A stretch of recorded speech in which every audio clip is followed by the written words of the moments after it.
choosing the revolver or the semi-automatic for your first handgun. I personally started with the revolver. Both of these have been checked. They are empty. Empty magazine. Empty.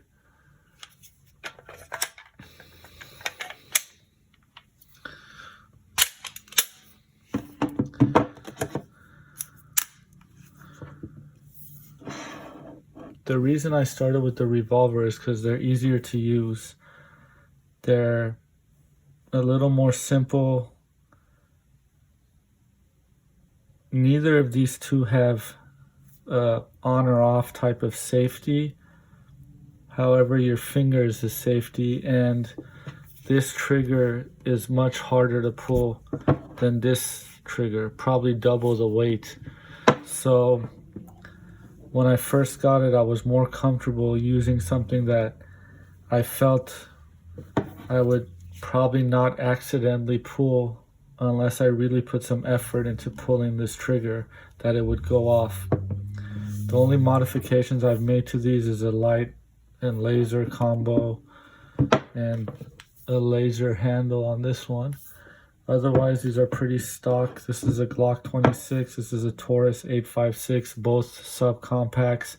This is a 2-inch snub nose revolver, and this is a subcompact semi-auto.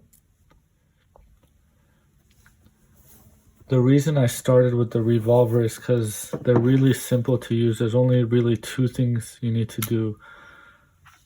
Pop the cylinder out using the cylinder release, loading the ammo, closing it back up, and pulling the trigger.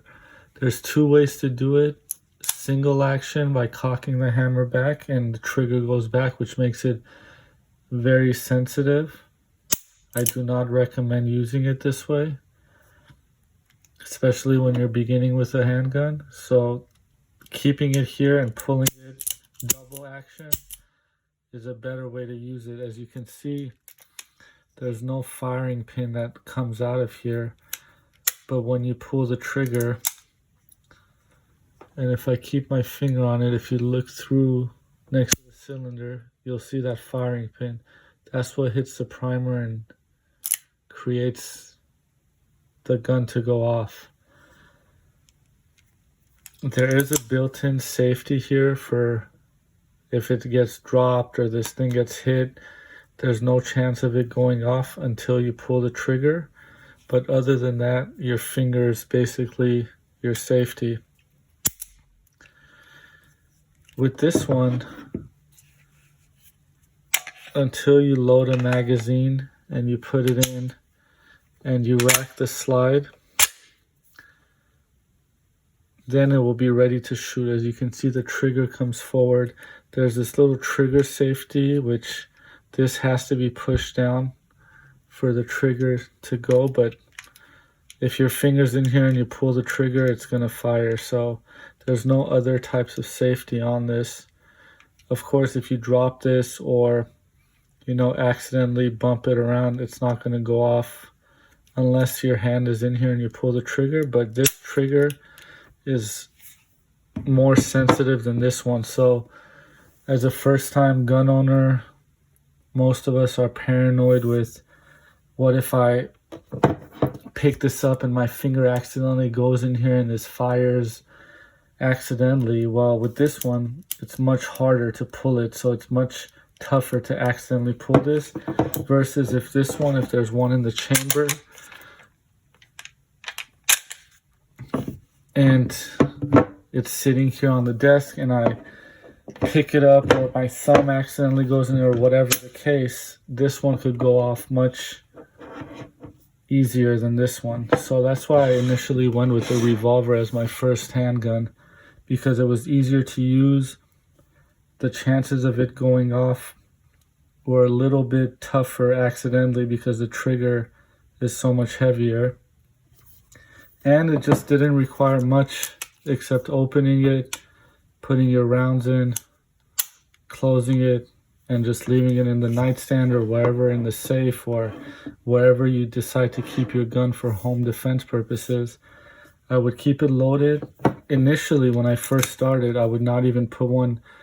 I would only load 5, keep one empty, and the empty chamber would sit behind the hammer, which didn't really matter because there's no firing pin there. But I just did it initially to get comfortable, and either way, if I were to pull the trigger, it would pull the next round that was actually in there. So that's how I used to leave it, but now I actually do load all 6, and it's always ready to go, versus this one that you have to load the magazine,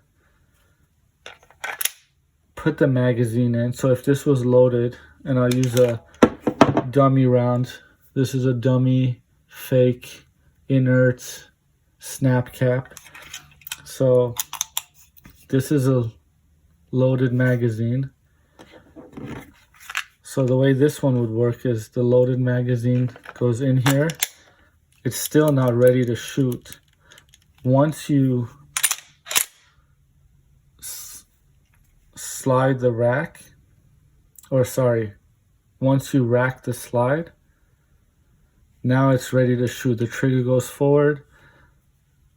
There's one in the chamber. This little chamber indicator pops out a tiny bit, as you can see there. And now it's ready to shoot. So this one you would need to keep like this if you wanted it ready to go when you picked it up without having to rack the slide. And then it would automatically pop that round out, pop the casing out, and load the next one in until you're out of ammo in here, and it would lock up like this with the empty magazine. So there's more to this one. There's a little more of a learning curve. There's a little bit more of that comfort zone and getting comfortable with it and making sure you know how to use it. However, this one holds more ammo. This is a 10 round. This is a 6 round. It holds more ammo. It loads faster. But in a real self-defense situation, the likelihood of using more than 5-6 rounds is pretty low. Many will argue the fact that the more rounds the better, and quicker loading is better, and semi-autos are, way better than revolvers for home defense. But again, it's all on personal preference. Some people have, arthritis, or their hands hurt, or they're, getting older and they can't rack the slide as easy. Some people can't fill the magazines that easy. Once you get to putting in enough rounds, once you get into putting enough rounds, it gets kind of tough to put these in here unless you have a speed loader or something. So there's more to it with these. This one with the revolver, it's as easy as just putting the round in, closing it, and it's ready to go.